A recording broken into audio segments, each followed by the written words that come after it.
Hello everyone, কথা ধারাবাহিকের আজকের পর্বে দেখবেন কথা চিত্রাকে বলে মায়ের স্মৃতি ফিরে আসবেই, তার জন্য ভিটামিনের ক্যাপসুলগুলো আর বদলাতে হবে না, গোড়ালে তুমি যেও কিন্তু।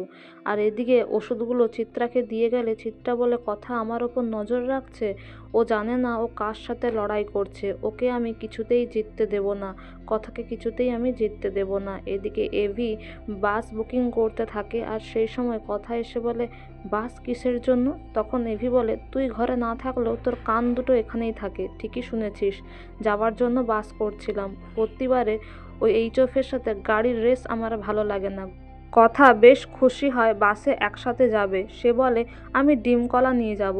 এভি বলে স্যান্ডউইচ নিতে পারিস না, আমরা কি কলেজ থেকে কোথাও যাচ্ছি নাকি? তারপর এভির কাছে আবার ফোন আসে, এভি বলে হ্যাঁ হ্যাঁ, বাসে তো এসি থাকতেই হবে, এসিটা চলতেও হবে। কথা বলে প্রকৃতির হাওয়া খেতে খেতে যাব, ঠান্ডায় এসি কী হবে? তারপর এভি কথাকে চুপ করিয়ে দেয়। একটা সুন্দর মিষ্টি মুহূর্ত আপনারা এভি আর কথার দেখতে পাবেন। আর ঠিক সেই সময় কথার একটা ফোন আসে, ঋতু ফোন করে বলে আমার কিন্তু ট্রেনে যেতে একটু লেট হবে। তারপর এভি ফোনটা নিয়ে বলে চিন্তা নেই, আমরা তোমাকে হাফ রাস্তায় তুলে নেব। তারপর এভি চিন্তা করতে থাকলে কথা জিজ্ঞাসা করে কি হয়েছে? এভি বলে বাস বুকিং করলাম, সবই ঠিক আছে, একসাথে যাব, কিন্তু মায়ের স্মৃতি ফিরে আসবে তো? কথা বলে চিন্তা করবেন না, নিশ্চয়ই ফিরে আসবে। তখন এভি বলে টাচুট টাচুট, আর এটা কথা দেখে নেয়।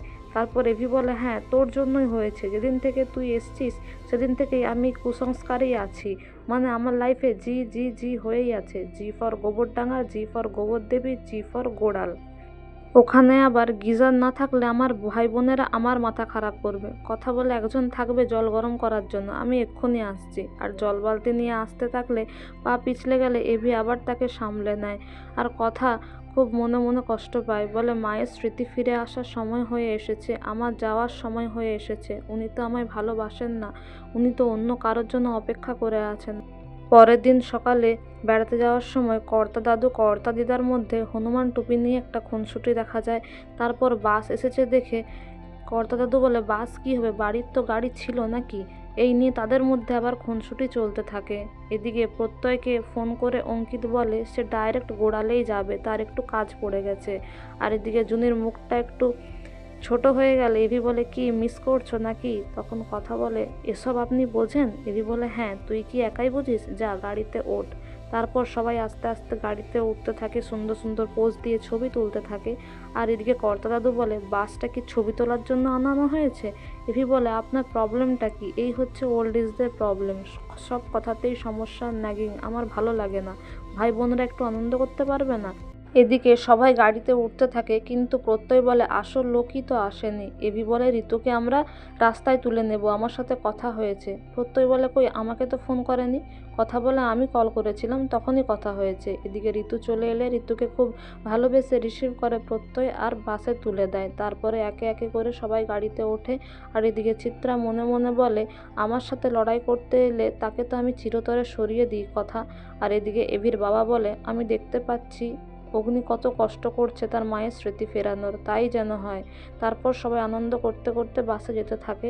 আর ঠিক সেই সময় কথা দেখে তার কানের দুলটা পড়ে গেছে, আর সেটা খুঁজতে গিয়ে এভির সাথে মাথায় লেগেও যায়। তারপর অবশ্য দুজনে মাথায় আরেকবার ঠোকা লাগিয়ে নেয়, বেশ সুন্দর একটা মুহূর্ত দেখতে পাবেন। তারপরে এভি কানেরটা খুঁজে আবার কথাকে পরিয়েও দেয়, খুব মিষ্টি লাগে এই মুহূর্তটা। তারপরে এদিকে ঋতু আর প্রত্যয় একসাথে বসবে বলে একে অপরকে তাকিয়ে থাকে। আর প্রত্যয় বলে জুনি আপনাকে কথা ডাকছে, এই বলে জুনিকে পাঠিয়ে দেয় কথার কাছে। কথা এভি বুঝতে পারে কেন প্রত্যয় এমন করছে। আগামী পর্বে দেখবেন এভি বলে কি হচ্ছে, কথা বলে ঝোলা গুড় বানানো হচ্ছে। আর এদিকে এভি চিন্তা করে আর বলে মায়ের স্মৃতি ফিরে আসবে তো? কথা কথা বলে ভরসা রাখুন, বিশ্বাস রাখুন, নিশ্চয়ই মায়ের কিছু না কিছু এখানে মনে পড়বেই। তো বন্ধুরা, এই ছিল আজকের আপডেট। Thank you.